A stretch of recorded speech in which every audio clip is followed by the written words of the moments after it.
तो hello guys हम लोग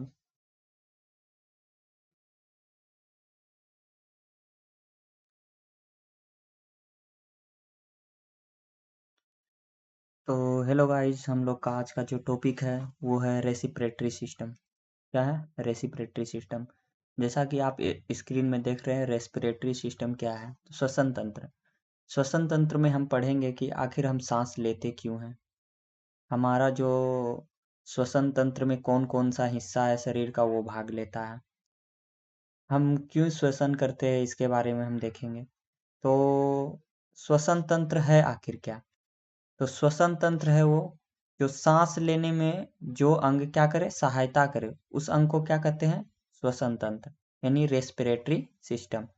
तो रेस्पिरेटरी सिस्टम में कौन कौन से अंग आते हैं इन सभी के बारे में जानेंगे, समझेंगे। आखिर जो मेरा ऑक्सीजन आता है और पाचन क्रिया के द्वारा जो ग्लूकोज बनता है, आपस में रिएक्ट करके क्या बनाता है, इन सभी के बारे में हम देखेंगे। और हम कार्बन डाइऑक्साइड क्यों रिलीज करते हैं, इन सभी के बारे में क्या करेंगे, हम ध्यान से पढ़ेंगे। तो चलिए हम पहले इसके इंडेक्स को देख लेते हैं कि आखिरकार इंडेक्स में क्या क्या हमको पढ़ना है। तो जैसा कि देख रहे हैं, इंडेक्स में हमको क्या पढ़ना है? श्वसन तंत्र, इसका परिचय देखना है। फिर उसके बाद पाचन तंत्र के से संबंधित तथ्यों को देखेंगे। उसके बाद श्वसन अंगों का क्रम और उनके कार्य देखेंगे कि श्वसन अंग क्या कौन कौन से हैं और उनके कार्य क्या क्या है, सीक्वेंस वाइज देखेंगे। उसके बाद आते हैं चौथे नंबर पे श्वसन प्रक्रिया के चरण। क्या है? श्वसन प्रक्रिया के चरण, स्टेजेस देखेंगे रेस्पिरेशन का। उसके बाद आता है कोशिकीय श्वसन के प्रकार क्या क्या है, जो टाइप्स ऑफ सेलुलर रेस्पिरेशन है उसके बारे में देखेंगे। फिर परीक्षा में जो तथ्य पूछे गए हैं जो उपयोगी है उन सभी के बारे में देखेंगे। तो चलिए हम स्टार्ट करते हैं आज का सेशन। तो पहले हम इंट्रोडक्शन देखेंगे कि आखिरकार श्वसन तंत्र होता क्या है। तो श्वसन तंत्र जो है अंगों का एक समूह है। क्या है? अंगों का एक समूह है जो श्वसन की क्रिया में क्या होता है, सहायता करता है।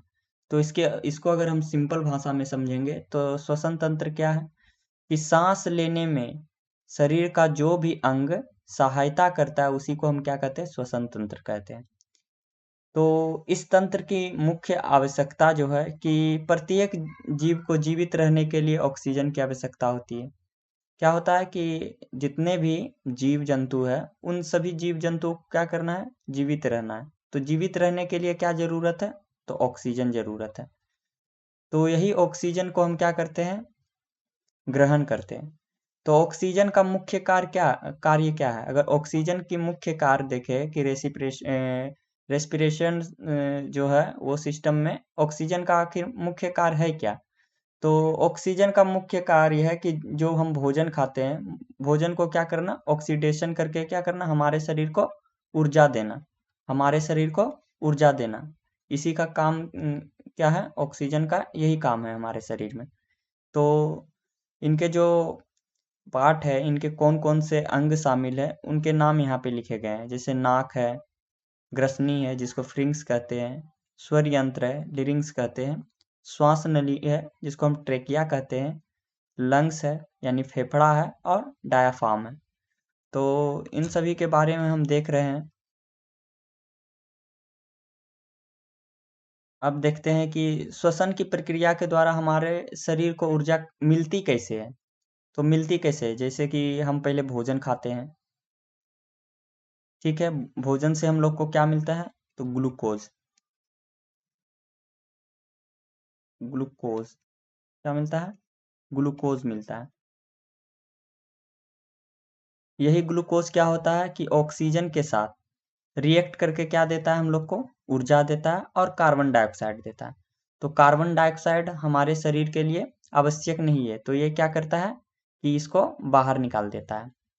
तो ये आपको परिचय समझ में आया होगा, इंट्रोडक्शन आपको समझ में आया होगा। तो चलिए आगे हम देखते हैं इसके विभिन्न विभिन्न अंगों को। तो जैसा कि चित्र में दिखाया गया है कि श्वसन अंगों का क्रम। तो श्वसन अंगों का क्रम क्या क्या है? तो सबसे पहले जब हम सांस लेते हैं तो सबसे पहले कहाँ जाता है? नासिका मार्ग में, यानी नसल पैसेज में, नोज में।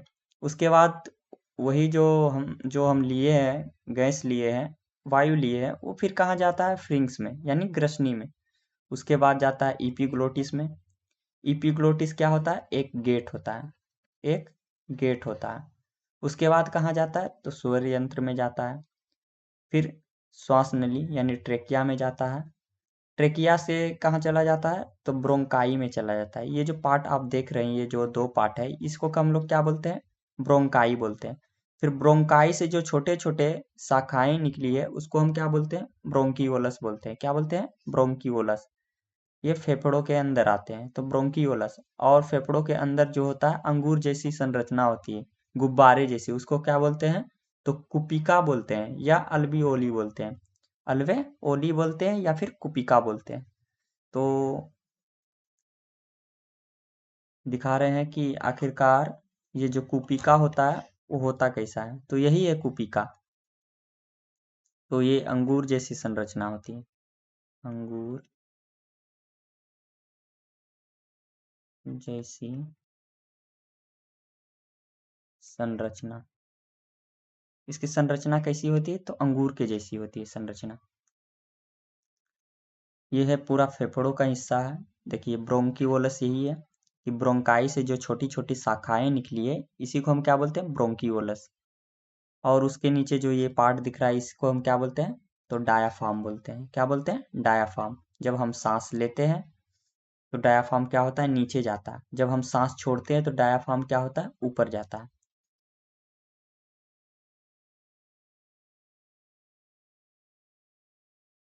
देखिए इनके विभिन्न अंग लिखे हुए हैं सीक्वेंस से, कि आखिरकार हम जो वायु या एयर लेते हैं, जो हम रेस्पिरेशन में लेते हैं, तो पहले कहाँ जाता है? तो फर्स्ट में हम लोग का कहाँ जाता है? नाक में, यानी नासिका मार्ग में। उसके बाद कहाँ जाता है? ग्रसनी में, जिसको हम फ्रिंक्स बोलते हैं। फ्रिंक्स के बाद कहाँ जाता है? तो इपीग्लोटिस। तीसरे नंबर पे लिखा गया है इपीग्लोटिस। उसके बाद कहाँ जाता है? तो लिरिंग्स में, यानी स्वर यंत्र में। उसके बाद श्वास नली। अब श्वास नली में क्या होता है कि कार्टिलेज का रिंग्स होता है। देखिए कार्टिलेज रिंग्स होता है, राउंड राउंड शेप का आपको दिख रहा होगा। ये क्या है? कार्टिलेज रिंग्स है। इसके ऊपर एक मेम्ब्रेन होता है, जिसको क्या बोलते हैं? प्लूरल मेम्ब्रेन बोलते हैं। क्या बोलते हैं? Pleural membrane. ये भी याद रखिएगा, क्योंकि ये एग्जाम में पूछा गया है कि प्लूरल मेम्ब्रेन कौन सा मेम्ब्रेन होता है? तो प्लूरल मेम्ब्रेन होता है ट्रेकिया के ऊपर। उसके बाद ट्रेकिया के बाद जाता है हम लोग का ब्रोंकाई में, या ब्रोंकाई के बाद कहाँ जाता है? तो लंग्स में। लंग्स में क्या होता है? तो ब्रोंकीओलस होता है। ये छोटी छोटी शाखाएं जो देख रहे हैं, ये ब्रोंकीओलस है। ब्रोंकीओलस के बाद कहाँ चला जाता है? तो कुपिका में। कुपिका में ही जाने के बाद क्या होता है कि उसमें फिल्टर होता है कि मेरा जो ऑक्सीजन है उसी को केवल ब्लड के द्वारा सेलों तक पहुंचाना है, और जो ब्लड के द्वारा कार्बन डाइऑक्साइड आया है उसको हमको फेफड़ा में भेजना है, और फेफड़ा से फिर बाहर निकाल देना है। क्योंकि वायु के साथ साथ केवल ऑक्सीजन नहीं आता है, नाइट्रोजन आता है, कार्बन डाइऑक्साइड आता है, ऑक्सीजन आता है, और अन्य गैसें भी आता है। लेकिन हम लोग को जरूरत केवल ऑक्सीजन की है। तो यही है, फिल्ट्रेशन का काम करता है कि ऑक्सीजन को पूरे सेल तक पहुंचाता है। डायाफ्राम का काम क्या है? तो नीचे ऊपर होना। ठीक है, इनहेल और एक्सहेल करना।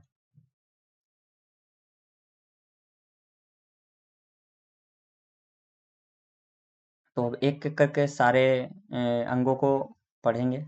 तो फर्स्ट आता है हम लोग का,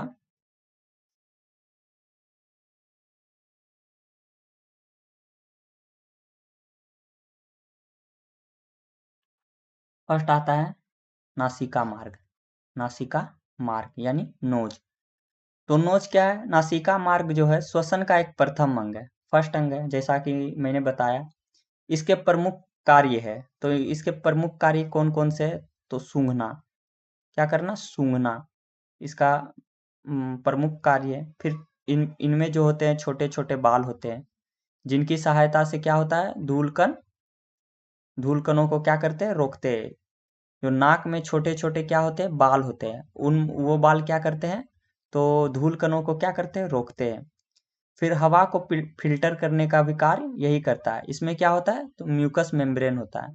कौन सा मेम्ब्रेन होता है, तो म्यूकस मेम्ब्रेन होता है, जो क्या करता है कि वो जो हवा लिए है उसको क्या करना, नम करना, नम बनाए रखना, और हवा को शरीर के तापमान के बराबर गर्म करना। हवा को क्या करना, शरीर के तापमान के बराबर गर्म करना, इसका ही काम है। तो अब देखते हैं कि म्यूकस मेम्ब्रेन आखिर है क्या। तो यह दैनिक रूप से लगभग आधा लीटर बनता है। ये प्रतिदिन कितना लीटर बनता है, तो आधा लीटर बनता है।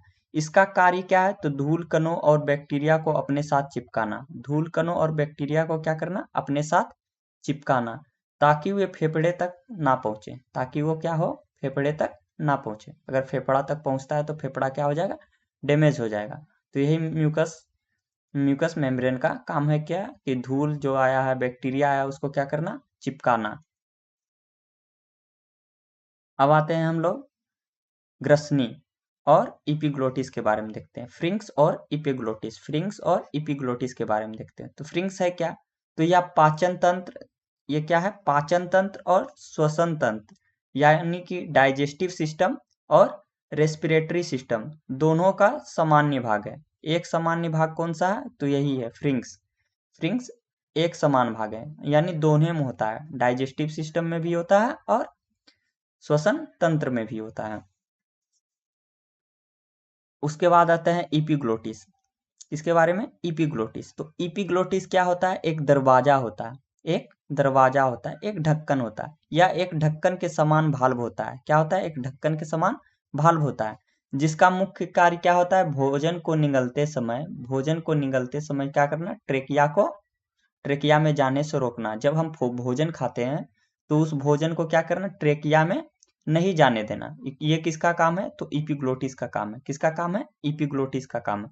इपिग्लोटिस का काम क्या है, तो जब हम भोजन चबाते हैं, जब हम भोजन, देखिए निगलते समय क्या होता है कि जब हम भोजन चबाते हैं तो भोजन समय क्या करना, इसको क्या करना, बंद कर देना, ताकि क्या हो, भोजन जो है ट्रेकिया में प्रवेश ना करे, ट्रेकिया में प्रवेश ना करे।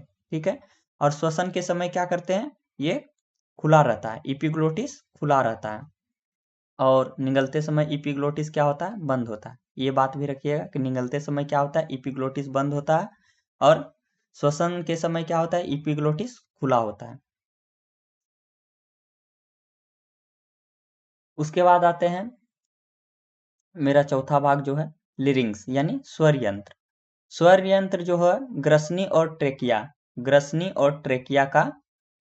को जोड़ता है। ग्रसनी और ट्रेकिया को जोड़ने का काम कौन करता है, तो स्वर यंत्र करता है, लिरिंग्स करता है। तो लिरिंग्स कनेक्ट द फ्रिंक्स एंड ट्रेकिया, क्या करता है, कनेक्ट करता है फ्रिंक्स को और ट्रेकिया को।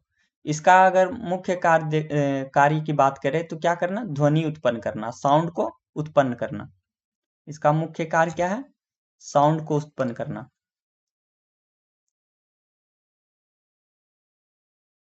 साउंड प्रोड्यूस करना, साउंड को प्रोड्यूस करना। ठीक है। अगर स्वर यंत्र यानी लिरिंग्स की बात करते हैं तो पुरुषों में इसकी लंबाई लगभग कितना होता है, 20 मीटर, 20 मिलीमीटर, जिसकी आवाज मोटी और भारी होती है। जिसकी आवाज क्या होती है, मोटी और भारी होती है, यानी हाई पिच होती है, हाई पिच। ठीक है। मेल में क्या होता है, हाई पिच। और वहीं अगर हम फीमेल की बात करते हैं, वहीं हम फीमेल की बात करते हैं तो क्या होता है कि महिलाओं में इसकी जो लंबाई होती है कितना होती है, 15 mm, यानी 15 मिलीमीटर। और महिलाएं की जो आवाज होती है वो क्या होती है, पतली होती है। महिलाएं में क्या होती है, आवाज पतली होती है, क्योंकि इसमें क्या होता है, सॉरी गलती हो गया, यहाँ हाई पिच नहीं होता है, लो पिच होता है,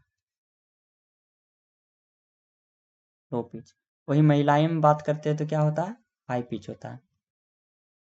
हाई पिच होने के कारण क्या होता है कि महिलाओं का आवाज जो होता है पतला होता है।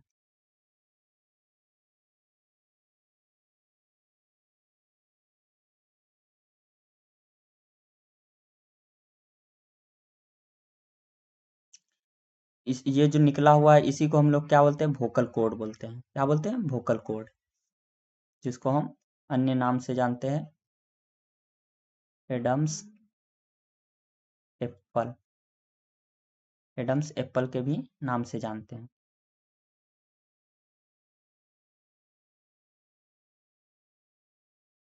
अब ट्रेकिया के बारे में देखते हैं। तो ट्रेकिया क्या है, तो ट्रेकिया में देखिए, ट्रेकिया यही ट्रेकिया है, ये जो दिया गया है ना यही ट्रेकिया है। ट्रेकिया किसको जोड़ता है, तो फ्रिंग्स को जोड़ने का काम करता है। फ्रिंग को क्या करना, फेफड़ों से जोड़ने का काम कौन करता है, तो ही ट्रेकिया करता है।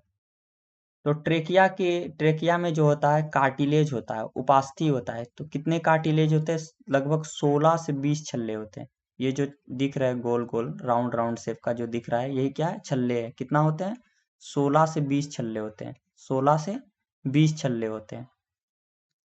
ये क्या करता है कि इसको चिपकने नहीं देता, आपस में चिपकने नहीं देता है। ट्रेकिया को आपस में चिपकने नहीं देता है। इसी यही काम है किसका, कार्टिलेज रिंग्स का। उसके बाद कार्टिलेज रिंग्स जो होता है अंत में क्या हो जाता है, दो भागों में बट जाता है, दो भागों में बट जाता है। यही दो भाग को हम क्या बोलते हैं, ब्रोंकाई बोलते हैं। क्या बोलते हैं, ब्रोंकाई, ब्रोंकाई कहते हैं। ये जो होता है ये राइट लंग में चला जाता है और ये राइट लंग लेफ्ट लंग में चला जाता है। यानी ये दाहिने फेफड़े में चला जाता है और ये बाएं फेफड़े में चला जाता है।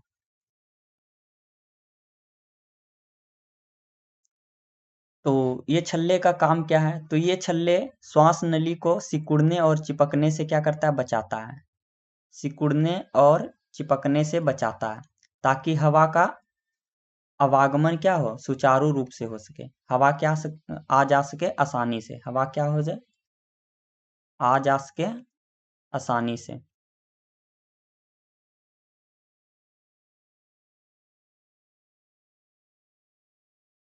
आसानी से, ठीक है।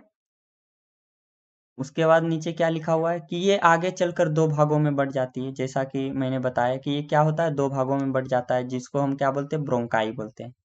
ब्रोंकाई बोलते हैं, ठीक है।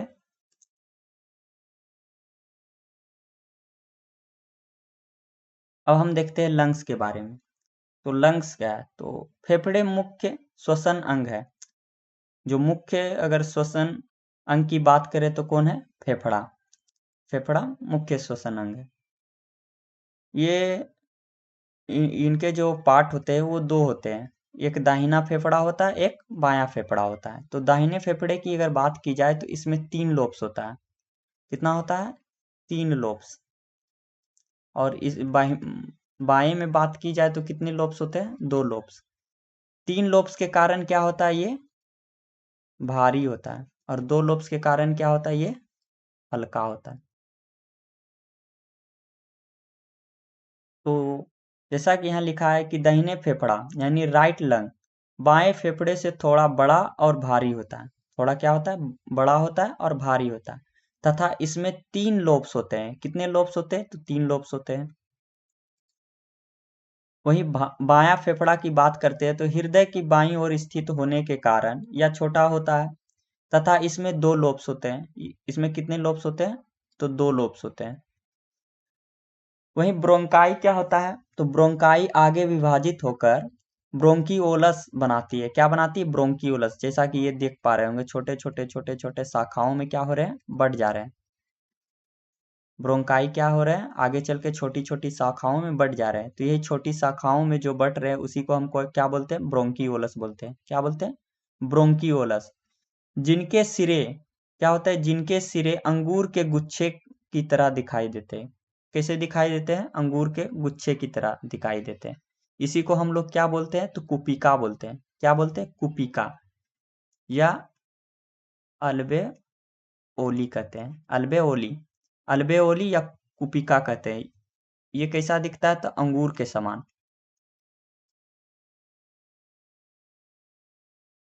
अंगूर के समान दिखते हैं, ठीक है। तो अल्वेओली जो है रक्त कोशिकाओं के जाल से घिरी होती है। क्या होता है, रक्त के कोशिकाओं के जाल से घिरी होती है। और यही पर गैसों का क्या होता है, आदान प्रदान होता है। यही अल्बोली में क्या होता है, गैसों का आदान प्रदान होता है।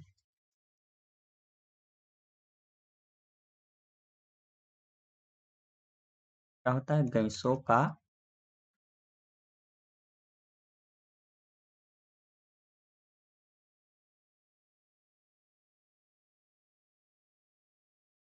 यानी ब्लड से क्या करना, ब्लड से ऑक्सीजन को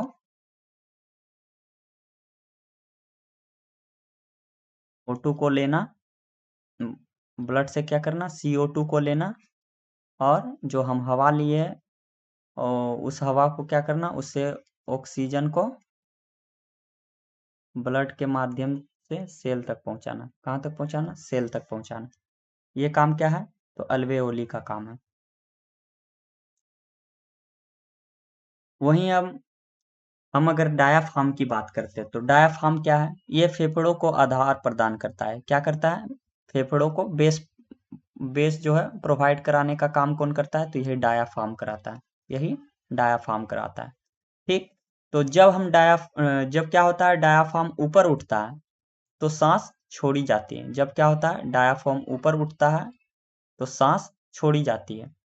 और डायाफ्राम जब नीचे आता है तो क्या होता है कि सांस हम लेते हैं। जब डायाफ्राम नीचे आता है तो सांस ली जाती है, और जब डायाफ्राम ऊपर उठता है तो क्या होता है, सांस छोड़ी जाती है। तो ये बात भी याद रखिएगा कि कब ऊपर उठती है डायाफ्राम और कब डायाफ्राम नीचे आती है। तो आई होप कि आपको ये समझ में आया होगा। अब आते हैं श्वसन प्रक्रिया के चरण देखते हैं, यानी स्टेप्स देखते हैं। रेस्पिरेशन का स्टेप्स क्या क्या है, तो फर्स्ट स्टेप को हम बोलते हैं वायवीय श्वसन। क्या बोलते हैं, वायवीय श्वसन या एक्सटर्नल रेस्पिरेशन। External respiration. उसके बाद सेकेंड को हम बोलते हैं गैसों का परिवहन, जिसको बोलते हैं transport of gases, transport of gases. उसके बाद तीसरा जो आता है, तीसरा स्टेप, उसमें क्या होता है, इंटरनल रेस्पिरेशन होता है। इंटरनल रेस्पिरेशन या आंतरिक श्वसन होता है। तो इन तीनों के बारे में पढ़ते हैं एक एक करके। तो पहला आता है वायवीय श्वसन, जिसको हम एक्सटर्नल रेस्पिरेशन कहते हैं। तो इस चरण में ऑक्सीजन क्या होता है, इस चरण में जो इस स्टेप में ऑक्सीजन और कार्बन डाइऑक्साइड का क्या होता है, तो आदान प्रदान होता है। इस स्टेप में क्या होता है, तो ऑक्सीजन और कार्बन डाइऑक्साइड का क्या होता है, आदान प्रदान होता है। वायवीय श्वसन में गैसों का आदान प्रदान फेफड़ों की अल्बोली यानी कुपिका और वायु के बीच होती है। किसके बीच होती है, तो फेफड़ों के अल्बोली और वायु के बीच होती है वायवीय श्वसन में। ये बात याद रखिएगा।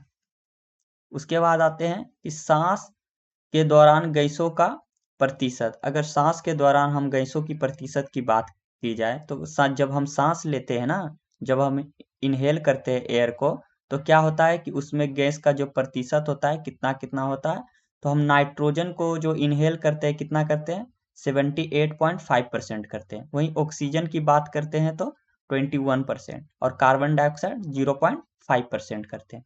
ये इनहेल करते हैं, इनहेल्ड एयर जो कर रहे हैं ना, उसमें हम बात कर रहे हैं कि जो मेरे गैसों का प्रतिशत है कितना कितना है, तो नाइट्रोजन का प्रतिशत कितना है, तो 78.5% है इनहेल करने के दौरान। ऑक्सीजन 21% है और कार्बन डाइऑक्साइड 0.5% है। वहीं अगर हम सांस छोड़ते समय बात करते हैं तो नाइट्रोजन कितना होता है, तो 78.5%। मतलब जितना हम नाइट्रोजन इनहेल करते हैं उतना ही हम क्या करते हैं, एक्सहेल कर देते हैं। जितना हम नाइट्रोजन लेते हैं उतना ही नाइट्रोजन क्या करते हैं, वापस वायु में छोड़ देते हैं। वहीं ऑक्सीजन की बात करते हैं तो ऑक्सीजन हम लेते हैं 21%, लेकिन हम छोड़ते कितना है, 17%। मतलब 4% जो होता है, 4% का ही हमारे बॉडी में क्या होता है, काम होता है।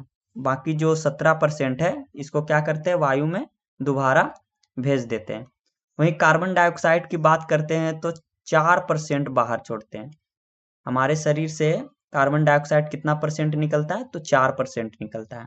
हम लेते कितना है, तो 0.5% लेते हैं। उसके बाद क्या होता है कि ब्लड के द्वारा कार्बन डाइऑक्साइड हमारे फेफड़ों तक आता है, और जो ये 0.5% है ये दोनों आपस में मिलकर क्या होता है, बाहर एक्सेल होने लगता है। वही बात करते हैं कि प्रतिदिन शरीर से जो लगभग कितना पानी सांस के द्वारा निकलता है, जल वाष्प के द्वारा निकलता है, तो लगभग 400 ml, कितना 400 ml पानी किसके द्वारा, जल वाष्प के द्वारा निकलता है, यानी सांस के माध्यम से बाहर निकलता है। सांस के माध्यम से कितना पानी निकलता है, तो 400 ml, 400 ml बाहर निकलता है। क्या होता है, बाहर निकलता है। तो यहाँ समझते हैं कि आखिर बाह्य श्वसन की प्रक्रिया होती कैसे है। तो प्रोसेस ऑफ एक्सटर्नल रेस्पिरेशन की बात कर रहे हैं। तो इसमें क्या होता है कि ये मेरा अल्वोली है। अल्वोली में क्या हुआ कि ब्लड के द्वारा मेरा क्या आया, कार्बन डाइऑक्साइड आया। कार्बन डाइऑक्साइड कहाँ पहुंचा, फेफड़ों में पहुंचा। फेफड़ों के माध्यम से कहाँ चला गया, नाक में, और नाक से बाहर निकल गया। और जब हम एयर लेते हैं तो एयर कहाँ आ गया, फेफड़ा से। फेफड़ा से कहाँ चला गया, अल्वोली में। अब अल्वोली क्या किया कि वो जो एयर लिए थे उससे ऑक्सीजन को लिया और ऑक्सीजन को ब्लड के माध्यम से सारे सेलों तक पहुंचाया। और सेल के पास जो ग्लूकोज होता है, ग्लूकोज के साथ क्या करना, रिएक्ट करना। रिएक्ट करके क्या करता है, कार्बन डाइऑक्साइड, जल और ऊर्जा बनाता है।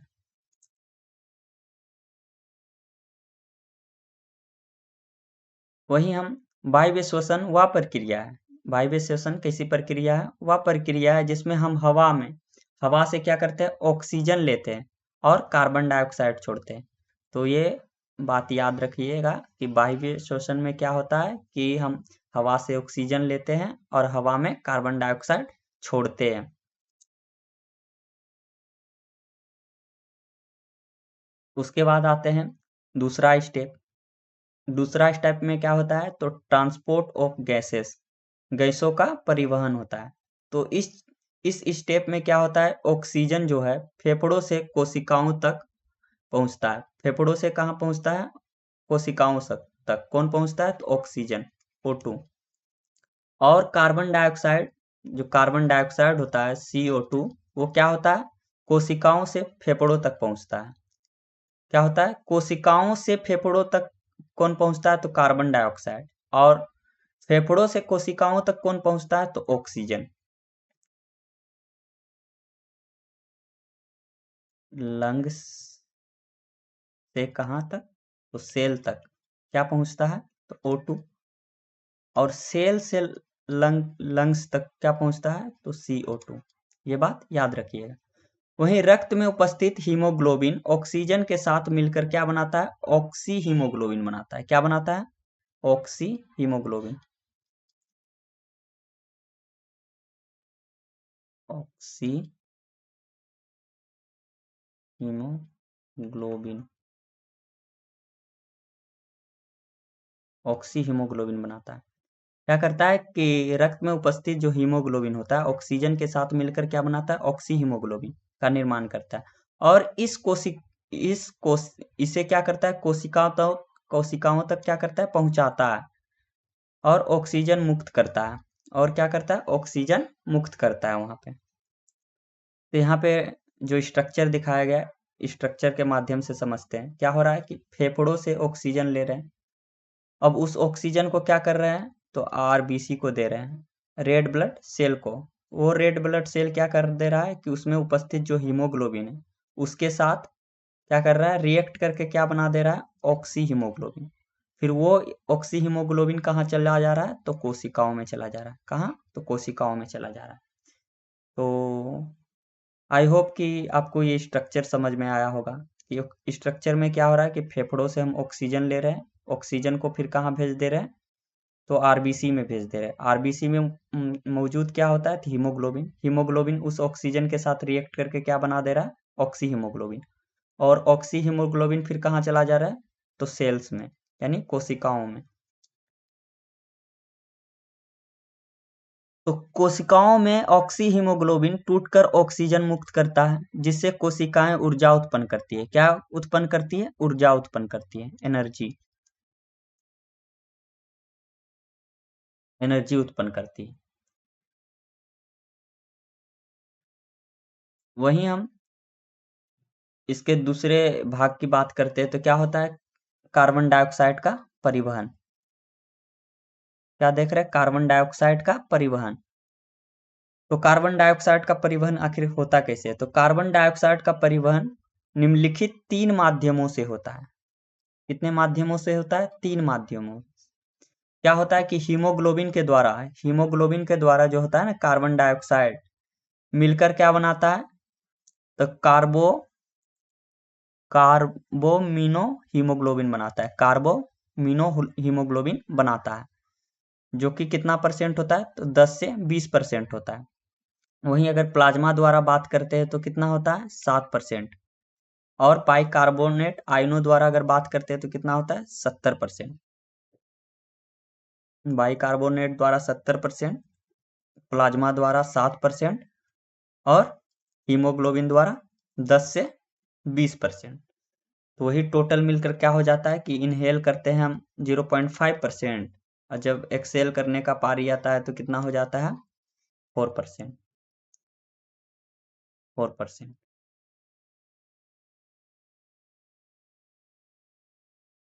अब क्या हो रहा है कि ऑक्सीजन फेफड़ों से रक्त के माध्यम से कोशिकाओं तक पहुंचती है। हाँ देखे, ऊपर देखे स्ट्रक्चर में कि हाँ, जो ऑक्सीजन है क्या हो रहा है? फेफड़ों से रक्त के माध्यम से कोशिकाओं तक पहुंचती है और वहां ऊर्जा उत्पन्न में उपयोग होता है। और क्या करता है कि जो ऑक्सीजन हम लेकर आए हैं वो क्या करता है? ऊर्जा उत्पन्न करता है, एनर्जी देता है हमारे बॉडी को। उसके बाद क्या होता है? जो कार्बन डाइऑक्साइड होता है ना, वो कोशिकाओं से क्या होता है? रक्त के द्वारा फेफड़ों तक पहुंचता है। फिर फेफड़ों से क्या होता है कि सांस छोड़ते समय बाहर निकलती है। सांस छोड़ते समय क्या होती है? वो बाहर निकल जाती है। क्या? तो कार्बन डाइऑक्साइड।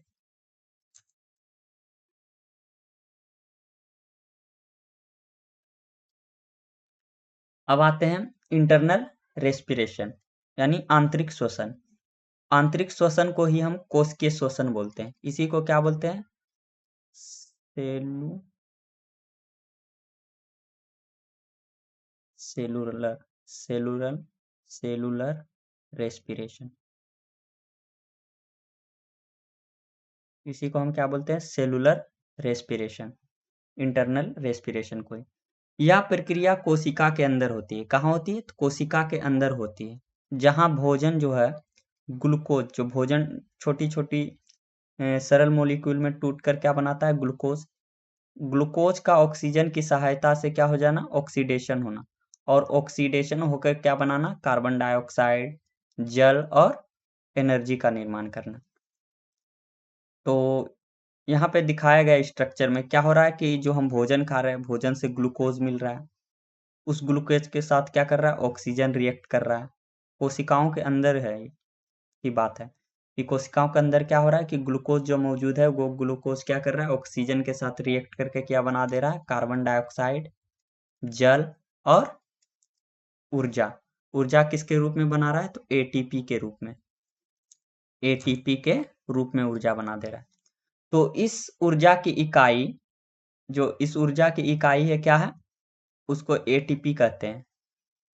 एडिनोसिन ट्राइफॉस्फेट कहा जाता है, जिसे हम ऊर्जा की मुद्रा कहते हैं। ऊर्जा की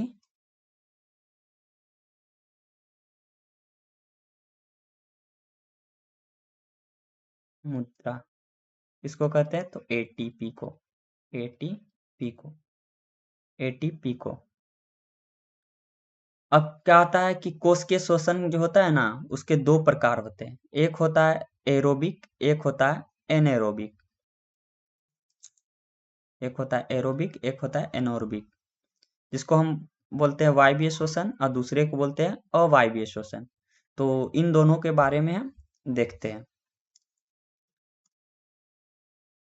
तो अनोक्सी श्वसन यानी एनोर्बिक रेस्पिरेशन की बात कर रहे हैं। तो इसमें क्या होता है कि जो ग्लूकोज है वो बिना ऑक्सीजन के साथ रिएक्ट करता है, यानी ऑक्सीजन की अनुपस्थिति में रिएक्ट करता है। तो यह ऑक्सीजन की अनुपस्थिति में कोशिका द्रव यानी साइटोप्लाज्म में पूर्ण होता है। कहाँ होता है? तो ये बात याद रखिएगा कि ये कहाँ होता है? साइटोप्लाज्म में होता है। और O2 मौजूद नहीं होता है इसमें। एनोर्बिक में O2 मौजूद नहीं होता है। उदाहरण की बात की जाए तो ये कहाँ देखा जाता है? तो कीटों में। कीटों में, सूक्ष्म जीवों में, बैक्टीरिया में और फर्मेंटेशन यानी किण्वन में। तो इन सभी जगहों क्या देखा जाता है, तो अनोक्सी श्वसन देखा जाता है, यानी एनोर्बिक रेस्पिरेशन, या इसी को बोलते हैं अवायवीय श्वसन। इसमें क्या होता है, तो ग्लूकोज जो होता है, ग्लूकोज टूटकर पायरुविक एसिड बनाता है। क्या बनाता है, ग्लूकोज जो टूटकर पायरुविक एसिड बनाता है। और कितने मॉलिक्यूल्स बनाता है पायरुविक एसिड के, तो 2 मॉलिक्यूल्स बनाते हैं। और केवल 2 ही एटीपी ऊर्जा निर्माण करते हैं, बहुत ही कम ऊर्जा निर्माण करते हैं। ऊर्जा क्या होता है, बहुत कम, बहुत कम, 2 एटीपी के रूप में, 2 एटीपी के रूप में ऊर्जा का निर्माण होता है इसमें। इसमें तो अवायवीय श्वसन में यह प्रक्रिया, इस प्रक्रिया से क्या होता है कि मांसपेशियों में थकावट और लैक्टिक एसिड जो होता है, लैक्टिक एसिड का निर्माण होता है। इस प्रक्रिया से क्या होता है, मांसपेशियों में थकावट होता है और लैक्टिक एसिड का निर्माण होता है।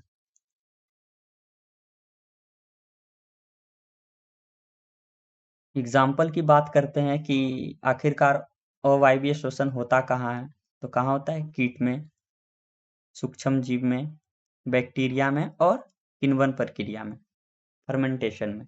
तो इसमें हो क्या रहा है, तो यहाँ स्ट्रक्चर के माध्यम से समझते हैं कि ग्लूकोज जो है, ग्लूकोज टूट रहा है। क्या हो रहा है, इसमें ग्लूकोज टूट रहा है बिना ऑक्सीजन की उपस्थिति में, यानी ऑक्सीजन की अनुपस्थिति में क्या हो रहा है कि ग्लूकोज मेरा टूट रहा है और क्या बना रहा है, 2 मॉलिक्यूल्स ऑफ पायरुविक एसिड बना रहा है।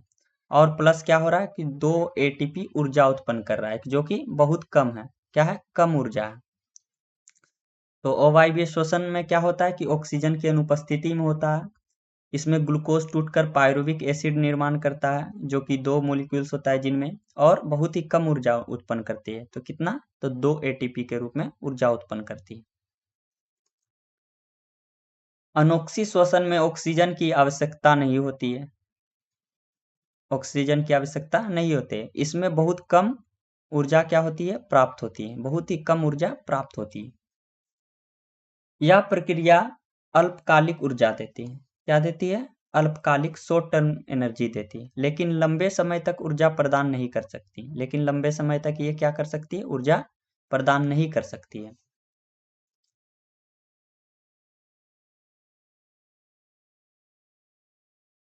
अब आते हैं एरोबिक रेस्पिरेशन यानी ऑक्सी श्वसन, इसी को बोलते हैं वायवीय श्वसन। वायवीय श्वसन क्या होता है, तो ऑक्सीजन की उपस्थिति में होता है। किसकी उपस्थिति में होता है, ऑक्सीजन की उपस्थिति में होता है। कहाँ होता है, तो साइटोप्लाज्म और माइक्रोकॉन्ड्रिया में होता है। साइटोप्लाज्म और माइटोकॉन्ड्रिया में होता है।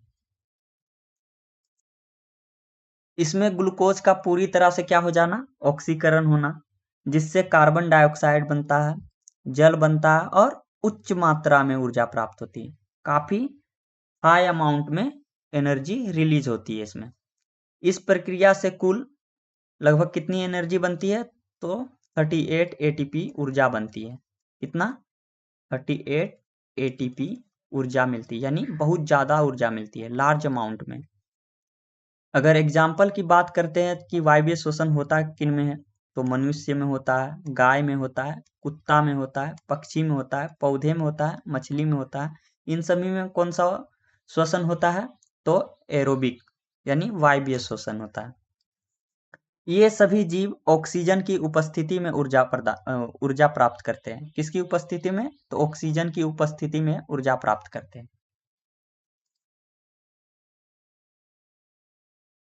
इसके इसका हम स्ट्रक्चर के माध्यम से, रिएक्शन के माध्यम से समझते हैं कि आखिरकार एरोबिक रेसिप्रेशन होता कैसे है। तो क्या होता है कि जब हम भोजन खाते हैं, तो भोजन के जो सिंपल मॉलिक्यूल्स होते हैं, उससे ग्लूकोज मिलता है हमारे सेल को। सेल में क्या होता है कि ऑक्सीजन होता है, तो ऑक्सीजन के साथ रिएक्ट करके क्या बनाता है, कार्बन डाइऑक्साइड बनाता है, जल बनाता है और एनर्जी बनाता है। एनर्जी कितना बनाता है, तो 38 एटीपी, जो कि काफी ज्यादा है, बहुत ज्यादा है। अब आते हैं इसके जो स्टेप है, कौन कौन से स्टेप है उनके बारे में जानते हैं। तो पहला जो स्टेप है उसको हम बोलते हैं ग्लाइकोलाइसिस। क्या बोलते हैं, ग्लाइकोलाइसिस। ग्लाइकोलाइसिस में क्या होता है कि ग्लूकोज जो होता है, वो साइटोप्लाज्म में होता है, साइटोप्लाज्म में ये क्रिया होती है, ठीक है। तो ग्लूकोज क्या होता है कि साइटोप्लाज्म में पायरुविक एसिड का निर्माण करते हैं, पायरुविक एसिड का निर्माण करते हैं, जिसमें कितना मोलिक्यूल्स होता है, 2 मोलिक्यूल्स होता है। यानी कि सेम टू सेम ये अनोक्सी श्वसन के द्वारा क्या हो रहा है, क्रिया कर रहे हैं। तो ग्लाइकोलाइसिस में क्या हो रहा है कि ग्लूकोज जो है साइटोप्लाज्म में हो रहा है, साइटोप्लाज्म में क्या हो रहा है कि पायरुविक एसिड का निर्माण हो रहा है, जिनमें 2 अणु है, और ऊर्जा कितना उत्पन्न हो रहा है, तो 2 एटीपी के रूप में एनर्जी रिलीज हो रहा है, ठीक है। तो यह स्टेप क्या हो रहा है कि कोशिका द्रव में होता है, किसमें होता है, कोशिका द्रव, यानी कि साइटोप्लाज्म में होता है। इसमें क्या होता है, तो ग्लूकोज पायरुविक एसिड में बनता है, जिसमें 2 अणु होते हैं, और इससे 2 एटीपी ऊर्जा रिलीज होती है, यानी कि बहुत ही कम ऊर्जा रिलीज होती है। वहीं अगर सेकेंड स्टेप की बात करते हैं तो उसको बोलते हैं क्रेब्स साइकिल। क्या बोलते हैं, क्रेब्स साइकिल। क्रेब्स साइकिल में क्या होता है कि जो ये पायरुविक एसिड मिला है, जो पायरुविक एसिड मिला है, ये पायरुविक एसिड क्या करता है कि ये टूट कर क्या बनता है कि कार्बन डाइऑक्साइड बनाता है, जल बनाता है, और 36 एटीपी रिलीज करता है ऊर्जा।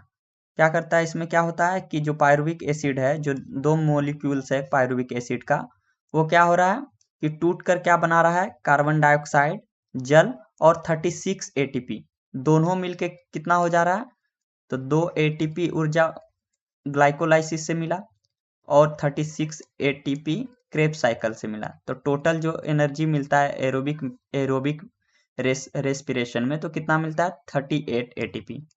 कितना मिलता है, 38 एटीपी। तो आई होप कि आपको समझ में आया होगा कि एरोबिक जो रेस्पिरेशन है, यानी वायु श्वसन है, ये कैसे कैसे होता है। तो इसमें दो, ये जो होता है 2 स्टेप्स में होता है, 2 स्टेप्स में होता है। पहला में होता है ग्लाइकोलाइसिस, जिसमें क्या होता है, ग्लूकोज जो होता है साइटोप्लाज्म में होता है और पायरुविक एसिड का निर्माण करता है, और 2 एटीपी ऊर्जा उत्पन्न करती है। जबकि अगर सेकेंड स्टेप की बात की जाए तो इसको बोलते हैं क्रेब्स साइकिल। क्रेब्स साइकिल में क्या होता है कि जो पायरुविक एसिड का निर्माण हुआ था, 2 मोलिक्यूल्स, वो फिर टूट के कार्बन डाइऑक्साइड, जल, और 36 एटीपी ऊर्जा रिलीज करती। यही 36 एटीपी और 2 एटीपी आपस में मिलकर कितना बना देता है, 38 एटीपी। तो क्रेब्स साइकिल होता कहाँ है, तो माइटोकॉन्ड्रिया में होता है। कहाँ होता है, माइटोकॉन्ड्रिया। या या स्टेप कहाँ होता है, माइटोकॉन्ड्रिया में होता है। पायरुविक एसिड किस में चेंज हो जाता है, तो कार्बन डाइऑक्साइड, जल, और 36 एटीपी ऊर्जा में। तो आप ये वाला बात याद रखिएगा एरोबिक का, क्योंकि ये एग्जाम में बार बार पूछे जाते हैं। तो ऑक्सी श्वसन में अधिक ऊर्जा प्राप्त होती है, ऑक्सी श्वसन में अधिक ऊर्जा प्राप्त होती है, जबकि अनोक्सी श्वसन में क्या होता है, बहुत ही कम ऊर्जा प्राप्त होती है। इसलिए यह शरीर की मुख्य ऊर्जा, इसलिए ये क्या करती है कि जो शरीर की मुख्य ऊर्जा आवश्यकता है, उसको पूरा करने करने वाली प्रक्रिया है। उसको पूरा करने वाली क्या है, ये प्रक्रिया है, प्रोसेस है। अब हम एग्जाम्पल देखते हैं कि ऑक्सी श्वसन प्रक्रिया के 2 जो स्टेप्स होते हैं उनको तो मैंने दिखा दिया। तो आई होप कि आप समझ गए होंगे कि ग्लाइकोलाइसिस स्टेप में क्या होता है कि ग्लूकोज जो होता है वो पायरुविक एसिड का निर्माण करता है, जिसमें 2 मोलिक्यूल्स होता है और 2 एटीपी का निर्माण करते हैं। तो ग्लूकोज टूटकर पायरुविक एसिड का निर्माण करते हैं, 2 एटीपी। होता कहाँ पे है ये वाला, तो ग्लाइकोलाइसिस साइटोप्लाज्म में होता है। कहाँ होता है, साइटोप्लाज्म में। वहीं हम क्रेब्स साइकिल की बात करते हैं तो क्या होता है कि यही जो ऊपर जो पायरुविक एसिड जो मिला था, यही पायरुविक एसिड क्या होता है, टूटकर कार्बन डाइऑक्साइड बनाता है, जल बनाता है, और 36 एटीपी बनाता है। ये कहाँ होता है, तो माइटोकॉन्ड्रिया में। कहाँ होता है, माइटोकॉन्ड्रिया में। तो कुल परिणाम क्या मिला कि एक ग्लूकोज से क्या मिला, कार्बन डाइऑक्साइड मिला, जल मिला, और 38 एटीपी मिला। एक ग्लूकोज से कितना एनर्जी मिला, तो 38 एटीपी एनर्जी मिला एक ग्लूकोज से। ये बात याद रखिएगा कि एक ग्लूकोज से कितना मिलता है हम लोग को, तो 38 एटीपी मिलता है। कौन सा रेस्पिरेशन में, तो एरोबिक में, एरोबिक में, एरोबिक रेस्पिरेशन।